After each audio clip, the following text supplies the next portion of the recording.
Trading account और profit and loss account बनाने के लिए मैं आपको सेशन पहले भी कर चुका हूं। आज के सेशन में मैं आपसे बात करूंगा कि बैलेंस शीट को कैसे हम बनाते हैं। एग्जामिनेशन हॉल में अगर आपको क्वेश्चन बैलेंस शीट का मिल जाए तो हम कैसे करेंगे, क्योंकि बैंक बिजनेसमैन जो फाइनल अकाउंट बनाता है वो दो मोटिव को फुलफिल करने के लिए बनाता है। जो पहला मोटिव होता है to get the profit and loss, क्या है उसमें हमने आपको बताया है फाइनल अकाउंट बनाने का पहला मोटिव क्या बताए हैं, profit and loss, profit and loss को पता करना। और जो दूसरा मोटिव है वो क्या है फाइनल अकाउंट को बनाने का, फाइनेंशियल पोजीशन। तो trading and profit and loss account जो हम बनाते हैं उसमें प्रॉफिट एंड लॉस अकाउंट बनाने से पहला मोटिव पूरा हो गया, और जिसपे मैंने आपको सेशन भी दस किया है कि प्रॉफिट एंड लॉस कैसे चेक किया जाता है, कैसे एक बिजनेसमैन अपने बिजनेस का एक्चुअल प्रॉफिट जो प्रॉफिट एंड लॉस अकाउंट बनाने से पता चलता है वो पता करता है। आज की सीरीज में जब हम आपसे बात करेंगे बैलेंस शीट पे, बैलेंस शीट बनाना आपको जब बताएंगे तो बैलेंस शीट पे पता चलेगा कि हमारे बिजनेस ऑर्गेनाइजेशन की फाइनेंशियल पोजीशन क्या है। क्योंकि बिजनेसमैन जब बिजनेस को करता है तो हमेशा अच्छा सोचता है, पॉजिटिव अप्रोच रखता है, और जब पॉजिटिव अप्रोच रखेंगे तो किला फतह जरूर होगा। तो किले फतेह करने के लिए क्या करते हैं, पॉजिटिव अप्रोच और कॉन्सेप्ट को ध्यान में रखता है going concern concept. Going concern concept कहता है कि हमारा बिजनेस कभी भी फ्यूचर में बंद होने वाला नहीं है, और उस मकसद को पूरा करने में हमारे को बैलेंस शीट बहुत ही हेल्पिंग रोल प्ले करती है। क्योंकि बैलेंस शीट बताती है कि हमारे बिजनेस ऑर्गेनाइजेशन की एक्चुअल फाइनेंशियल पोजीशन क्या है, एसेट्स क्या है, लायबिलिटीज क्या है, रिसोर्सेज इंफ्रास्ट्रक्चर्स क्या है, और केवल मजबूती नहीं बताती, केवल और केवल पावर नहीं बताती, हमारी वीकनेस भी बताती है कि हमारी लायबिलिटी क्या है। क्योंकि स्ट्रेंथ तो सभी जानते हैं, वीकनेस जानना जरूरी है, और वीकनेस जब तक नहीं पता तब तक हमको अपनी वीकनेस जब तक हम नहीं सुधारेंगे किला फतेह नहीं होगा, मुकाम हासिल नहीं होगा। क्योंकि दुश्मन हमारा सबसे बड़ा मित्र होता है, क्योंकि वो हमारी हमेशा कमियां बताता है। तो कमियां कहां से पता चलेगी, कहां से, आपको अच्छाइयां भी पता होना चाहिए, कमियां भी पता होना चाहिए। तो अच्छाइयां जान के आप अपने बिजनेस को सक्सेसफुल नहीं बना सकते, वीकनेस भी ध्यान में रखना होगा। और बैलेंस शीट बनाने से आपको पता चलता है कि हमारे पास इंफ्रास्ट्रक्चर, रिसोर्सेज, वीकनेस, स्ट्रेंथ की जो बातें मैं कह रहा हूं वो लायबिलिटीज की बात कर रहा हूं, एसेट्स की बात कर रहा हूं, जो आपको कहां से पता चलेगा, फाइनल अकाउंट पे जब हम बैलेंस शीट मेंटेन करते हैं। तो आइए, क्योंकि अकाउंटिंग में जब आप फाइनल अकाउंट बनाते हो फाइनल अकाउंट में तो उसमें बैलेंस शीट सबसे आखिरी में बनाई जाती है। पहले बनता है ट्रेडिंग अकाउंट जिसमें हम लोग सेशन कर चुके हैं, फिर हम बनाते हैं प्रॉफिट एंड लॉस अकाउंट, और आज के सेशन में मैं आपसे बताऊंगा कि बैलेंस शीट अगर एग्जामिनेशन हॉल में हमको बनाने को मिल जाए तो हम उसे कैसे बनाएंगे। यहां पे ट्रेडिंग और पीएल से रिलेटेड वर्किंग नहीं करनी है, क्योंकि हमारे को जो क्वेश्चन दिया हुआ है उसमें नेट प्रॉफिट ऑलरेडी प्रोवाइडेड है, मतलब ट्रेडिंग पीएल ऑलरेडी बन चुका है। तो क्वेश्चन दिया क्या बेटा, a businessman has earned a net profit 57,200 for the year ended 31st March 2021 में इन्होंने इतना नेट प्रॉफिट अर्न किया, मतलब प्रॉफिट एंड लॉस अकाउंट बन चुका है, और आपको बैलेंसेस दिए हुए हैं, आगे का डेटा दिया है, इससे क्या करना है, प्रिपेयर हिज बैलेंस शीट। आपको बैलेंस शीट मेंटेन करनी है, क्योंकि जब तक बैलेंस शीट नहीं पता चलेगी, हमको एसेट्स नहीं पता चलेगी, हमको लायबिलिटीज नहीं पता चलेगी। जब हम बैलेंस शीट हमको बनाने को आती है तो बैलेंस शीट बनाने के लिए आपको प्रोफार्मा बनाना होगा। जो अकाउंट्स के कोई भी टॉपिक आप पढ़ते हो उसमें क्या बनाना पड़ता है। तो चलिए पहले प्रोफार्मा बना लेते हैं। प्रोफार्मा क्या होगा, तो सबसे पहले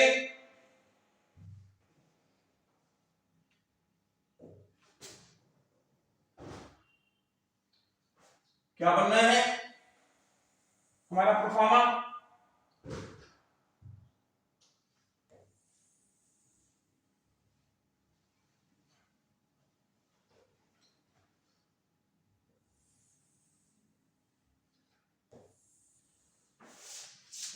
दो पार्ट में सेगमेंटाइज कर लें, इक्वली करेंगे। उसके बाद एक यहां पे अमाउंट का कॉलम और इस साइड में भी एक अमाउंट का कॉलम हमारा मेंटेन किया जाएगा। जब बैलेंस शीट आप बनाते हो और अगर आपको पता है कि आपके पास जो बैलेंस शीट आपको बनानी है वो किसकी बुक्स में बना रहे हैं, तो हम लिखेंगे क्या यहां पे बैलेंस शीट। अगर आपको उसका नाम पता है तो लिख देंगे balance sheet of Ram Shyam Mohan जो भी है इसकी बुक से बना रहे हैं। अगर नहीं पता है तो आप इतना लिखना किस डेट को बना रहे हैं, तो हमने लिखा एज ऑन जो है क्या 31 मार्च 2021।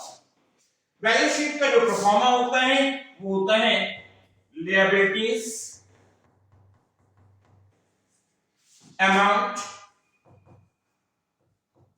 Assets amount.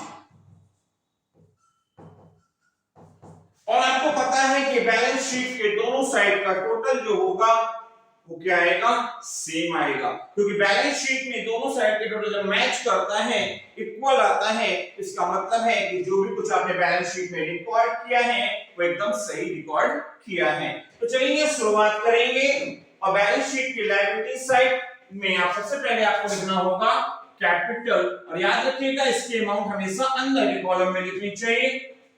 लिखा मैंने 3,32,300, जिसमें क्या करेंगे हम लोग, अगर हमारे को क्वेश्चन में प्रॉफिट दिया है तो ऐड किया जाएगा, और अगर लॉस दिया है नेट लॉस अगर अवेलेबल है तो हम उसमें से सब्सट्रैक्ट कर देंगे। तो यहाँ पे हमारे को 57,200 से प्रॉफिट दिया है तो हम लिखेंगे ऐड नेट प्रॉफिट, क्योंकि इससे क्या होगा बिजनेसमैन की कैपिटल बढ़ती है, इसलिए हमने इसे ऐड कर दिया। कितने से 57,200। अब इसके बाद फिगर को बाहर हो जाना चाहिए, बट क्वेश्चन में अगर आप देखें तो लिखा है ड्राइंग्स।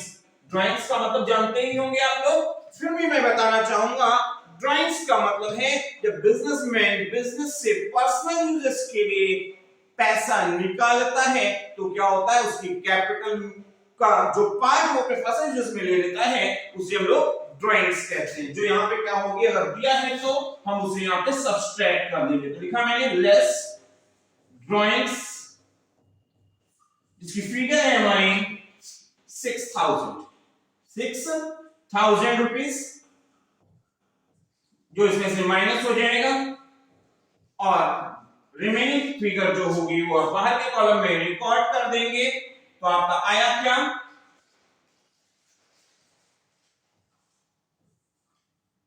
आपका 6,000 माइनस करने के बाद फिगर आएगी 3,83,500।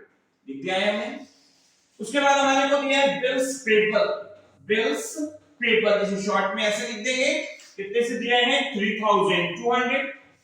बिल्स पेपर के बाद बात करते हैं क्रेडिटर्स का मतलब होता है जो आपसे फ्यूचर में पैसा लेंगे उनको क्या कहते हैं, क्रेडिटर्स। हिंदी में बोलते हैं लेनदार, मतलब पैसा लेने वाला। फिर हमारे को दिया है लोन क्या है, लायबिलिटी है, क्योंकि बैलेंस शीट का लायबिलिटी साइड जो होता है वो क्रेडिट साइड होता है और एसेट साइड जो होता है वो डेबिट साइड होता है। एक बात याद रखिएगा, कभी-कभी कोई आइटम ऐसे भी मिल जाते हैं जिनका मतलब हमको पता नहीं होता, उस कंडीशन में बात को याद रखना होगा कि ट्रायल बैलेंस की क्रेडिट साइड में जो चीज दी गई है वो लायबिलिटी साइड में आएगी अगर बैलेंस शीट का आइटम है तो, और अगर डेबिट साइड में दी गई है तो वो एसेट साइड में आएगी। तो एसेट साइड आपकी क्या होती है, डेबिट साइड। तो यहाँ पे लोन आपका कुछ लिखा नहीं था कि लोन लिया है या दिया है, तो क्योंकि क्रेडिट साइड में लिखा है इसका मतलब है ये लायबिलिटीज को इंडिकेट कर रहा है। इसकी वैल्यू थी हमारी 50,000। यहां तक का हो गया। इसके बाद हम लोग चलते हैं और आइटम्स को देखते हैं। जैसे लिखा हुआ है कैश एट बैंक, तो कैश एट बैंक, पैसा बैंक में है, अच्छी बात है। तो ये क्या हो गया, हमारा एसेट्स हो गया, जिसकी फिगर दी गई है 4,800। कैश एट बैंक के बाद कैश इन हैंड दिया है 1200 से, ये भी क्या होगा, एसेट्स होगा। भाई हमारे पास एसेट्स कैश अवेलेबल है, हम कुछ भी कर सकते हैं। तो चलेंगे कैश इन हैंड जिसकी फिगर है हमारी 1200। फिर अगर आप देखें दिखा है फर्नीचर एंड फिक्सचर्स जिसकी वैल्यू थी क्या 7500। तो फर्नीचर एंड फिक्सचर्स और हो गया 7500 से। फिर दिया है डेटर्स। क्रेडिटर्स हमारे क्या होते हैं, लायबिलिटी होती है, वैसे डेटर्स क्या होते हैं हमारे लिए एसेट्स होते हैं। ये एसेट्स इसलिए होते हैं क्योंकि इनका मतलब होता है देने वाला, मतलब ये फ्यूचर में आपको पैसा देंगे। तो पैसा देंगे तो क्या हो गया, अच्छी बात है, जल्दी पैसा दो ना, काम आएगा मेरे लिए। तो डेटर्स हमारे लिए क्या हो गए, एसेट्स हो गए जो दिए हैं 80100 से। तो मैंने लिख दिया डेटर्स 80100। फिर आगे चलते हैं क्लोजिंग स्टॉक। इस बात को मैंने आपको कई बार बताया हुआ है कि अगर क्लोजिंग स्टॉक ट्रायल बैलेंस के अंदर लिखा है तो इसका मतलब समझिएगा कि ये केवल बैलेंस शीट के एसेट्स में जाएगा। स्टॉक एसेट्स होती है, और अगर ये ट्रायल बैलेंस के बाहर दिया है, ऊपर वाला तो दिया हुआ है एसेट साइड में रिकॉर्ड करने के लिए एसेट्स दी हुई है कैश एट बैंक्स, तो लिखेंगे कैश एट बैंक जिसकी वैल्यू दिए हैं 4800 क्योंकि बैंक में बैलेंस पड़ा हुआ है जो हमारे लिए क्या होगा, बेनिफिशियल होगा एसेट से। फिर क्या एसेट दी है, cash in hand. Cash in hand पैसा पड़ा हुआ है, कुछ भी खरीद के खा सकते हैं, कुछ भी खरीद सकते हैं, कुछ भी ले सकते हैं, क्योंकि कैश होगा तो बहुत कुछ पॉसिबल है।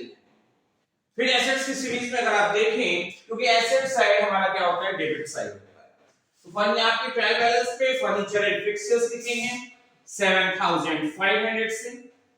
फर्नीचर एंड फिक्सचर्स जिसकी वैल्यू है हमारी 7500। डेटर्स दिए हुए हैं, डेटर्स एसेट्स होती हैं। डेटर्स का मतलब होता है जो आपको पैसा देगा फ्यूचर में, वो हमारे लिए क्या है, एसेट्स है। और यहाँ पे इसकी वैल्यू दी गई थी ₹80,100, क्योंकि बैलेंस शीट दोनों साइड पर सेम होना चाहिए। तो उसी सीरीज में आगे बढ़ते हुए लिखा हुआ है क्लोजिंग स्टॉक। इनिंग पे स्टॉक दिया है जो ट्रायल बैलेंस के अंदर लिखा है। मैंने आपको कई बार बताया है कि क्लोजिंग स्टॉक ट्रायल बैलेंस के अंदर दिया है तो सिर्फ और सिर्फ बैलेंस शीट के एसेट्स में जाएगा, और अगर ट्रायल बैलेंस के बाहर लिखा है तो सिचुएशन में हम इसे ट्रेडिंग अकाउंट में क्रेडिट में और दूसरी बार बैलेंस शीट के एसेट्स में रिकॉर्ड करेंगे। तो लिखा है स्टॉक 70,000 से 70,000। और कौन सी एसेट दी है, और देखें तो लिखा है मोटर कार। भाई कार है, कहीं जाना है आना है हमारे लिए अच्छा है, और एसेट्स का मतलब ही क्या होता है, जिसका होना हमारे लिए बेनिफिशियल है। तो मैंने लिखा मोटर कार, इसकी वैल्यू है 40,000। मोटर कार के बाद आगे चलते हैं तो लिखा था बिल्डिंग, मकान। भाई मकान के मत की इंपॉर्टेंस तो उससे पूछो जो रोड पे रहते हैं, धूप में रहते हैं, ठंड में खुले में रहते हैं। ऐसी सिचुएशन में मकान एक बहुत बड़ी एसेट्स है, बिल्डिंग एक बहुत बड़ी एसेट्स है, इसीलिए क्या करेंगे, इसे यहाँ पे रिकॉर्ड करेंगे। तो लिखा मैंने बिल्डिंग जिसकी वैल्यू थी 1.5 लाख, 1,50,000।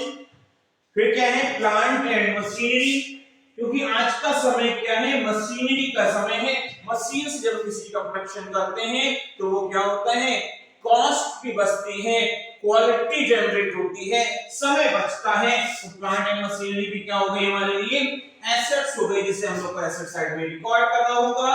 और फिगर दी है 1.2 लाख। आगे बढ़ेंगे तो लिखा है बिल्स रिसीवेबल।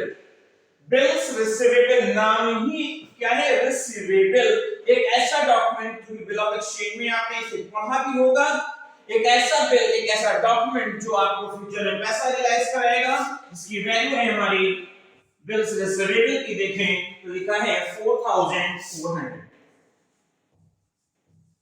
आगे चल देंगे तो लिखा है इन्वेस्टमेंट।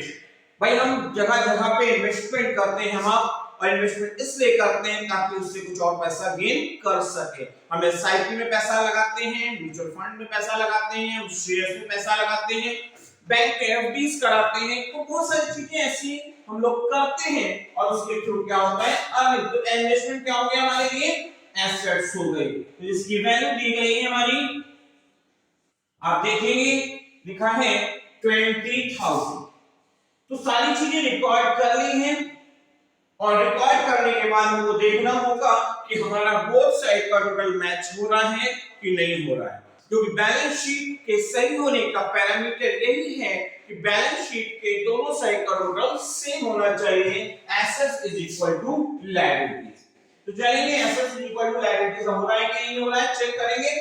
सो लायबिलिटीज साइड का अगर टोटल देखें तो कितना है, 5 2 7 और 3 10 1000 हो गया, 1 कैरी हो गया, कितना है 3 3 6 1 7 1 8 8 आ जाएगा। फिर क्या है 38 44 44 और ये 49 4,98,000 इधर का टोटल है।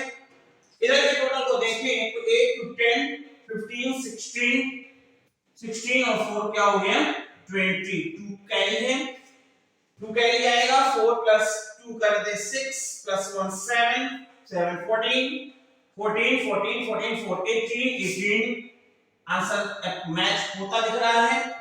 1 कैरी आ रहा है और 1 कैरी को जब 8 में ऐड करेंगे 8 प्लस 1 9 9 और 7 16 4 20 20 प्लस 15 35, फिर 12 करेंगे 47 और 2 49। तो हमारा क्या हो गया, दोनों साइड का टोटल जो एसेट्स और लायबिलिटीज दोनों साइड का टोटल मैच कर रहा है। इसका मतलब है कि हमारा बैलेंस शीट की assets is equal to liabilities हो गई है, और इसका मतलब है कि जो बैलेंस शीट हमने बनाई है वो एकदम परफेक्टली साउंड है, एकदम परफेक्ट हमने रिकॉर्ड किया है। आइए, क्योंकि एग्जामिनेशन हॉल में जब हम क्वेश्चन को करने को हमको मिलता है तो उसमें आपको trading account, profit and loss account और बैलेंस शीट तीनों चीजें बनाने को आती है। क्योंकि फाइनल अकाउंट तभी कंप्लीट होगा जब ट्रेडिंग पीरियड और हम लोग बैलेंस शीट को बनाते हैं। क्योंकि मैं आपको बैलेंस शीट समझाने आया था, इसलिए मैंने पहला क्वेश्चन उस पोजीशन पे चेक किया जहां पे हमारे को पीएल कंप्लीट हो गया है, पीएल का प्रॉफिट दिया था और हमको सिर्फ और सिर्फ बैलेंस शीट बनानी थी। अनदर क्वेश्चन जो हम करने जा रहे हैं उसमें आप देखेंगे आपको ट्रेडिंग पीएल और प्रॉफिट बैलेंस शीट तीनों आपको बनाना होगा। तीनों ट्रेडिंग और पीएल अकाउंट आपको आता है, आपने पहले क्वेश्चंस देखे हैं।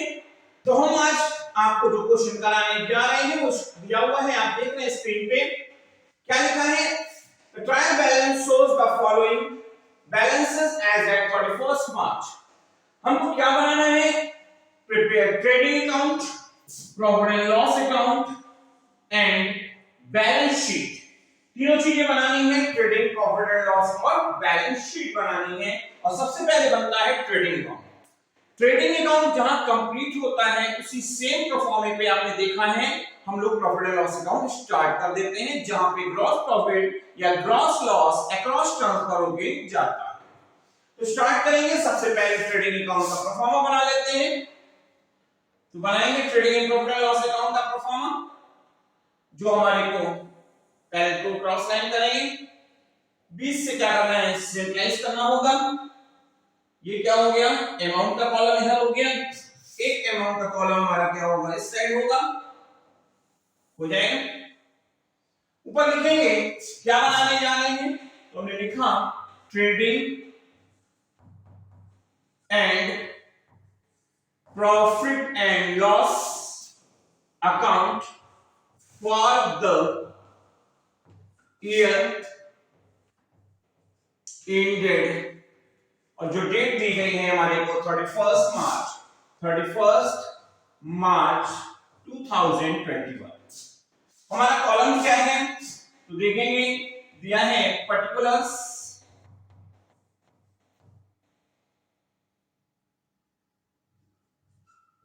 अमाउंट, ये डेबिट पोर्शन हो गया। इधर का पोर्शन क्रेडिट का होगा, लिखेंगे पर्टिकुलर्स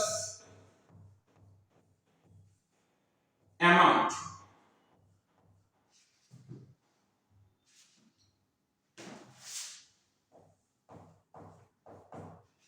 पर्टिकुलर्स अमाउंट, ये पोर्शन डेबिट है और ये आपका क्रेडिट है। तो स्टार्ट करना है, सबसे पहले ट्रेडिंग अकाउंट बनता है, फिर उसी के बाद वो कंटिन्यू करेगा प्रॉफिट एंड लॉस अकाउंट पे। तो सबसे पहले देख लीजिए आपको कहीं ओपनिंग स्टॉक तो नहीं दिया है, तो ओपनिंग स्टॉक दिया था हमारे को किस वैल्यू से 40,000 से दिया था, तो हमने लिख लेते हैं सबसे पहले लिखेंगे 2। इधर डेबिट पोर्शन में जब आप लिखते हो ट्रेडिंग प्रॉफिट लॉस अकाउंट में तो जो भी चीज लिखोगे 2 करके करोगे और क्रेडिट पोर्शन में जो भी चीज लिखोगे वो आप लिखोगे 22 रिकॉर्ड करके। तो मैंने लिखा 40,000 से, फिर आपको देखना होगा कोई परचेज जिसकी वैल्यू दी है 60,000 और यहाँ पे परचेज से रिलेटेड ही रिटर्न हो रहा है क्योंकि प्रोडक्ट पसंद नहीं आया, हम इसे रिफंड कर रहे हैं। तो ये क्या होगा, आपको फिगर अंदर के कॉलम में रिकॉर्ड करनी होगी। अगर रिटर्न नहीं दिया होता तो डायरेक्टली अमाउंट कॉलम में आ जाता। हमने लिखा 60,000 से परचेज, जिसमें से परचेज रिटर्न इसकी वैल्यू थी 1275 माइनस हो जाएगा और फिगर बचेगी 58,725 हो गया। फिर हमारे को दिया हुआ है सेल्स। अगर आप देखें क्योंकि रूल है debit what comes in and credit what goes out, real account का एक कॉन्सेप्ट है। तो दिया हुआ है सेल्स, इसकी फिगर है 1,27,000 1,27,000। रिकॉर्ड करने से पहले हम देखेंगे कहीं रिटर्न तो नहीं है, तो रिटर्न हमारे को यहाँ पे मिल जा रहा है और रिटर्न होने की सिचुएशन में इसकी फिगर हमको अंदर के कॉलम में रिकॉर्ड करनी होगी। मैंने लिखा 1,27,000 लेस सेल्स रिटर्न जो था 1,500 से और फिगर आई 125500। आगे देखते हैं ट्रेडिंग अकाउंट के बारे में, आपको पता भी है और आपको समझ में आ रहा होगा कौन सा आइटम लेना चाहिए। क्योंकि trading account factory related account है, प्रोडक्शन रिलेटेड अकाउंट है। तो प्रोडक्शन रिलेटेड आइटम में अगर आप देखिए तो दिया है वेजेस ले लेंगे, फिर बाद में हमको फ्रेट इनवर्ड भी लेना होगा। ये दो आइटम्स हमको ट्रेडिंग अकाउंट में रिकॉर्ड करने हैं। तो क्योंकि एक्सपेंस है तो लिख रहा हूं मैं वेजेस, डेबिट पे जाएगा और ये क्या है जो भी रूल कहता है डेबिट लॉसेस एंड एक्सपेंसेस। तो मैंने लिखा 10,000 से वेजेस, फ्रेट इनवर्ड जिसे हम लोग फ्रेट ऑन परचेज भी कह सकते हैं, कैरिज ऑन परचेज भी कह सकते हैं। इसका मतलब होता है रॉ मटेरियल को फैक्ट्री में लाने के लिए जो हमको ट्रांसपोर्टेशन कन्वेंस के चार्जेस देने पड़ते हैं वो हमारी क्या होता है इनवर्ड कहलाता है, फ्रेट ऑन परचेज कहलाता है, जो हमारे यहाँ दिया हुआ है। सबसे एंड में चले तो आपको दिख रहा है क्लोजिंग स्टॉक ट्रायल बैलेंस के बाहर लिखा है। ट्रायल बैलेंस के बाहर क्लोजिंग स्टॉक लिखने का मतलब होता है कि एक बार ट्रेडिंग के क्रेडिट पे जाएगा और दूसरी बार बैलेंस शीट के एसेट्स में जाएगा।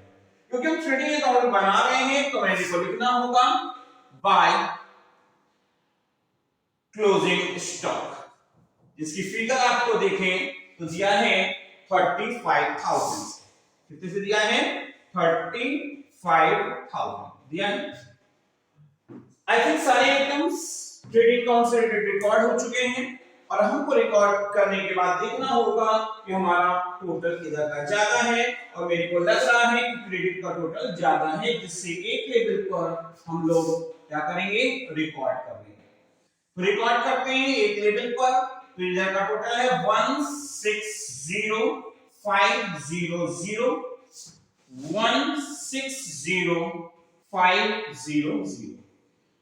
क्रेडिट का टोटल दोनों साइड पे लिख लिया है और डेबिट का टोटल कुछ कम दिख रहा है, तो डेबिट का टोटल देख लें है क्या, तो 58, 98, 108, 109,725।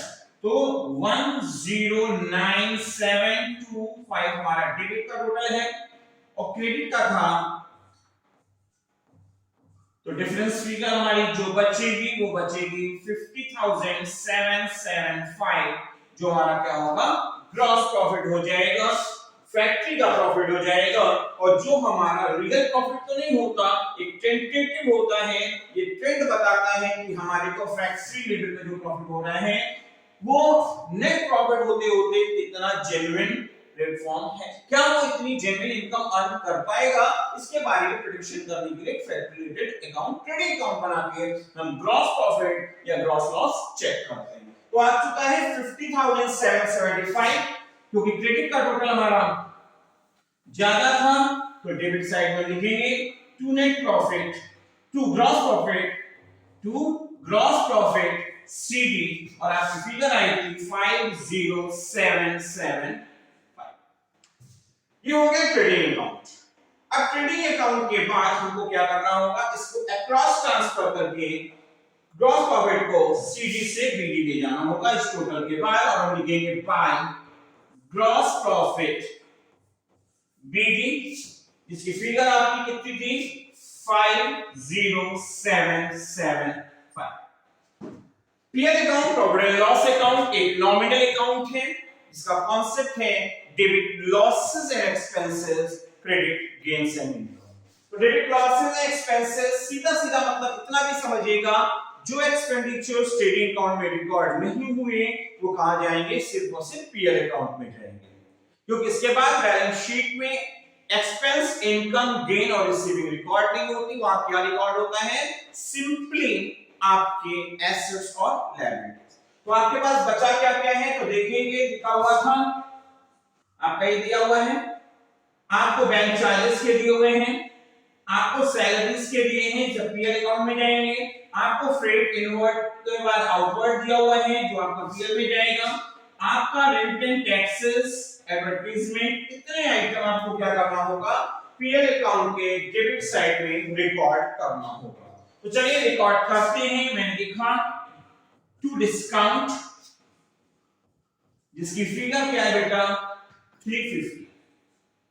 डिस्काउंट के बाद आगे चलते हैं तो लिखा है बैंक चार्जेस, मैंने लिख दिया बैंक चार्जेस, क्योंकि बैंक हमको जो सुविधाएं देता है उसके लिए कुछ चार्ज लेता है, मेरे लिए क्या होता है एक्सपेंडिचर है, हम इसे क्या करेंगे डेबिट साइड में रिकॉर्ड करेंगे। फिर लिखा था सैलरीज, भाई ऑफिस होगा, ऑफिस में लोग काम करेंगे, और ऑफिस में जब लोग काम करेंगे तो कुछ ना कुछ सैलरी लेंगे, फिक्स इनकम होगी, एवरी मंथ उसको पे करना होगा, और हमारा दिया हुआ है 7,000। आगे जब चलते हैं तो लिखा है फ्रेट आउटवर्ड, इसकी फिगर क्या है बेटा 1,200। हमने लिखा इसे फ्रेट ऑन सेल्स भी कह सकते हो, इनवर्ड ट्रेडिंग अकाउंट में जाता है, और आउटवर्ड आपका प्रॉफिट एंड लॉस अकाउंट में जाता है, जिसकी वैल्यू है 1,200। दो आइटम हमारे और पीएल अकाउंट के डेबिट साइड पे बचे हैं, जिनकी फिगर आप देखें तो दिया है एडवर्टाइजमेंट और रेंट एंड टैक्सेस। तो लिख रहे हैं पहले rent, rates and taxes, rent, rates and taxes, जिसकी फिगर क्या थी 2000। और क्या है, एडवर्टाइजमेंट दिया हुआ है, लिखेंगे एडवर्टाइजमेंट जो वैल्यू से दिया हुआ है आपका अगेंस्ट 2000। एक्सपेंडिचर्स रिकॉर्ड हो चुके हैं। अब हमारे पास अगर आप देखें तो एसेट साइड में हमको रिकॉर्ड करने के लिए पीएल अकाउंट की क्रेडिट साइड में रिकॉर्ड करने के लिए एक आइटम बचा है, वो है डिस्काउंट रिसीव। ये डिस्काउंट रिसीव होती क्या है, डिस्काउंट रिसीव का मतलब होता है जब हम किसी को पैसा देना होता है और सामने वाली पार्टी कहती है कि भैया 50 रुपीस कम दे देना, 100 रुपीस कम दे देना, 200 कम दे देना, तो जो पैसा बच जाता है उसे डिस्काउंट रिसीव कहते हैं, और ये हमारे लिए क्या होता है गेन होता है। तो लिखा है डिस्काउंट रिसीव, जो हमारे लिए क्या होगा गेन होगा, और हम लिखेंगे क्या लिखेंगे बाय डिस्काउंट रिसीव, या सिंपली डिस्काउंट क्रेडिट साइड में लिख देंगे तो रिसीव ही पढ़ा जाएगा, क्योंकि रूल क्या कहता है debit losses and expenses, credit gains and income. तो सारे आइटम्स हमने रिकॉर्ड कर लिए हैं, सारे आइटम्स को हमने क्या किया है रिकॉर्ड कर लिया है। अब क्या करना होगा, अब हमको रिकॉर्ड करने के लिए यहां पे दिया हुआ है, आप चलेंगे तो चलते हैं। आपको क्रेडिट साइड का टोटल कितना दिया हुआ है, क्रेडिट साइड का टोटल अगर आप देखें तो आपका 50,775 दिया था। इसमें आपकी इनकम 800 ऐड हो गई, तो क्रेडिट का टोटल हो गया 51,775, जो ज्यादा भी है, जो क्या है आपका ज्यादा है, और इसे आपको क्या करना होगा, फॉर्मेट के लास्ट में एक लेवल पर लिखना होगा। मैंने लिख दिया है 51,775, 51,575 लिख दिया, 51,575। डेबिट साइड की टोटल कम है, कितनी वैल्यू से देखेंगे तो लिखा है 3 for 50 plus 100 450 plus 200 650, तो 650 हो गया। फिर आपको क्या दिया हुआ है, 7 plus 1 8 plus 2 10 plus 2 12, तो 12,650 इधर का टोटल दिया हुआ है। और क्रेडिट साइड का टोटल है 51,575, 51,575, और जब हम सब्ट्रैक्ट करेंगे तो हमारे को जो फिगर मिलेगी वो बनेगी 92538। तो हमारा नेट प्रॉफिट आ रहा है, जिसे हम लिखेंगे 2 net profit transfer to capital account 38,925। लिख लिया। हमको ट्रेडिंग अकाउंट और प्रॉफिट एंड लॉस अकाउंट मिल चुका है, ट्रेडिंग अकाउंट और प्रॉफिट एंड लॉस अकाउंट मिल चुका है। और अब हम बनाएंगे क्या, बैलेंस शीट। अब हम क्या बनाएंगे, बैलेंस शीट बनाना है, और बैलेंस शीट बनाने के लिए हम लोग चलेंगे अब नेक्स्ट स्टेप। तो बैलेंस शीट के लिए हमारे को देखना होगा क्या क्या दिया है। उससे पहले हमको बनाएंगे, हम लोग प्रोफॉर्मा मेंटेन करेंगे, क्योंकि बैलेंस शीट में जब आप प्रोफॉर्मा बनाते हो तो क्या कॉलम बनता है हमारा liabilities amount assets amount, liabilities amount assets amount. और उसको बनाने से पहले हमको क्या करना होगा, दो पार्ट में इसे सेगमेंटाइज करना होगा। इधर का क्वेश्चन लायबिलिटीज अमाउंट, और इधर का क्वेश्चन अगर आप देखें तो दिया है एसेट्स और अमाउंट। सबसे पहले लिखना होगा क्या बना रहे हैं, तो मैंने लिख दिया बैलेंस शीट मेंटेन कर रहे हैं, तो लिखेंगे बैलेंस शीट। बैलेंस शीट अगर आपको पता है किसकी बुक्स में बना रहे हैं, किस क्या बना रहे हैं, तो उसका नाम मेंशन कर देंगे, ऑफ राम श्याम मोहन, जो भी दिया है। अगर नहीं दिया है तो सिंपली लिखेंगे बैलेंस शीट एज ऑन, जिस डेट को बना रहे हैं, और डेट वो क्या थी हमारी 31 मार्च 2021, ठीक। तो लिखेंगे क्या लिखना है, 31 मार्च 2021 लिखते हैं। कॉलम क्या है, लायबिलिटीज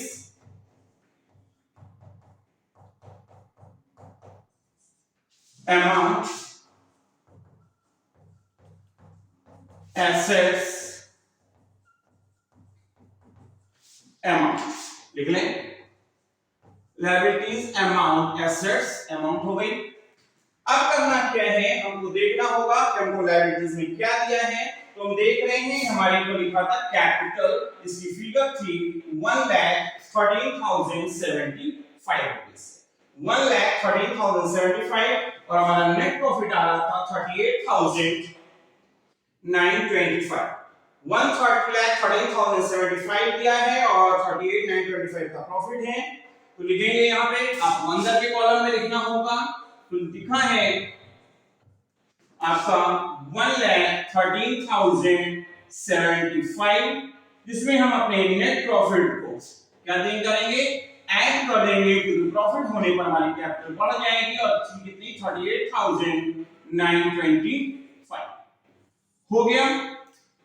फिर देखेंगे कहीं ड्राइंग्स तो नहीं दिया है, तो ड्राइंग्स में अगर आप देखें तो ड्राइंग्स अगर आपके पूरे क्वेश्चन में कहीं पर भी अवेलेबल नहीं है और ड्राइंग्स नहीं दिया है, तो इस कंडीशन में अब हम अपनी फिगर को बाहर के कॉलम में रिकॉर्ड कर सकते हैं और आ गया क्या 1,52,000 आ गया है। फिर देखिए आपको लायबिलिटी साइड में रिकॉर्ड करने के लिए अगर आप देखिए तो लिखे हैं सन्डी क्रेडिटर्स, बिल्स पेबल, जो आपके लायबिलिटी साइड हो जाएंगे। तो सन्डी क्रेडिटर्स 20,000 से और बिल्स पेबल हमारे को दिए हैं 5,000 से।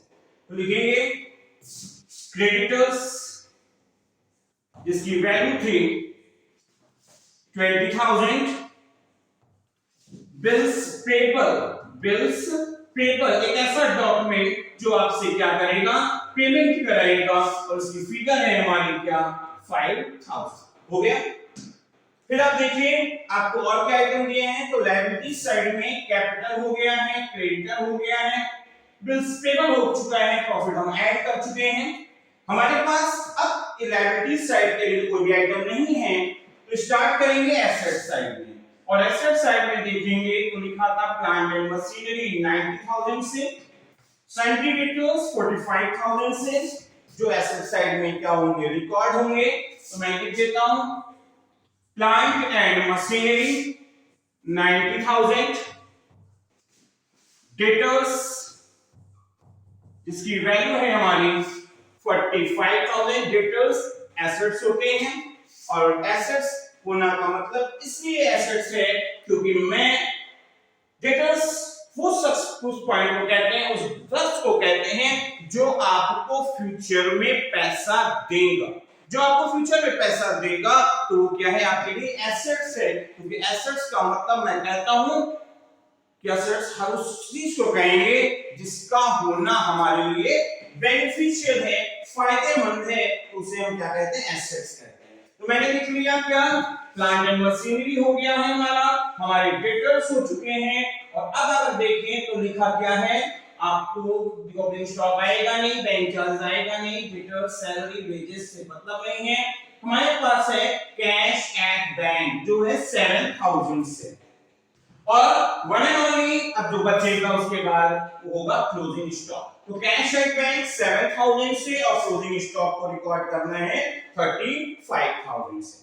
तो लिखेंगे कैश एट बैंक 7,000 और स्टॉक जो भी ट्रायल के बाहर दिया है तो एक बार ट्रेडिंग में जा चुका है क्रेडिट पे और यहाँ पे क्या होगा एसेट साइड में हम उसे रिकॉर्ड करेंगे। एसेट्स में तो स्टॉक क्लोजिंग हमेशा ही रिकॉर्ड होगा, चाहे वो ट्रायल के अंदर दिया हो या ट्रायल के बाहर दिया हो। ट्रायल के अंदर देने की कंडीशन में ये केवल और केवल बैलेंस शीट के एसेट्स में जाता है और अगर ये आपका ट्रायल के बाहर दिया है तो एक बार ट्रेडिंग के क्रेडिट पे जाएगा और उसी बार हम इसे बैलेंस शीट के एसेट साइड में रिकॉर्ड करेंगे। तो फिगर थी हमारी क्या 35,000। तो होपफुली सारी चीजें शायद रिकॉर्ड हो चुकी है, एक बार चेक कर लेते हैं कुछ छूटा तो नहीं है। तो देख रहे हैं प्लांट एंड मशीनरी हो गया, फिर डेटर्स हो गया है, cash at bank, closing stock, चार आइटम जो थे। डेटर चलते हैं तो प्रॉफिट ऐड हो चुका है, क्रेडिटर्स बिल्स पेबल होपफुली सारे आइटम हो चुके हैं। अब हमको देखना होगा कि हमारी बैलेंस शीट मैच हो रही है कि नहीं हो रही है और बैलेंस शीट को चेक करते हैं क्योंकि एसेट्स की लायबिलिटीज और एसेट साइड दोनों साइड का टोटल मैच होने का मतलब ही है कि आपने जो बैलेंस शीट ट्रेडिंग या पीएल अकाउंट बनाया है वो सब कुछ सही हुआ। क्योंकि ट्रेडिंग सही था तो पीएल भी सही बना है और अब जो पता चल रहा है फाइनली कि बैलेंस शीट को भी एकदम परफेक्टली बनाया गया है। तो टोटल देखेंगे तो इधर का टोटल आ रहा है 152 172 और हो गया 1,77,000। इधर देखते हैं तो लिखा था 145 177,000 इधर भी आ रहा है और बैलेंस शीट के दोनों साइड का टोटल सेम हो गया है। इसका मतलब है कि हमारी बैलेंस शीट मैच हो चुकी है, जिसे हम लोग कहते हैं अकाउंटेंसी की लैंग्वेज में ये बैलेंस शीट मैच हो गई। बैलेंस शीट मैच हो गई मतलब जो भी कुछ किया जर्नल एंट्री से अब तक वो एकदम सब कुछ परफेक्ट है। तो होपफुली आपको ये सारी बातें अच्छे से समझ में आई होंगी और अब एग्जामिनेशन हॉल में अगर विदाउट एडजस्टमेंट के क्वेश्चन में आपको बैलेंस शीट बनाने को मिलती है तो आप उसे परफेक्टली सॉल्व कर पाएंगे। तो आप इस तरह के और अच्छे अच्छे सेशंस देखने के लिए हमारे चैनल को सब्सक्राइब करेंगे। बहुत सारे लोगों ने कर भी रखा है, तो आपसे रिक्वेस्ट है कि ज्यादा से ज्यादा सब्सक्राइब करिए, शेयर करिए, लाइक करिए, ताकि मैं आपको और अच्छे अच्छे सेशंस, अच्छे अच्छे वीडियोस, अच्छे अच्छे लेक्चर्स प्रोवाइड कर सकूं। Thank you.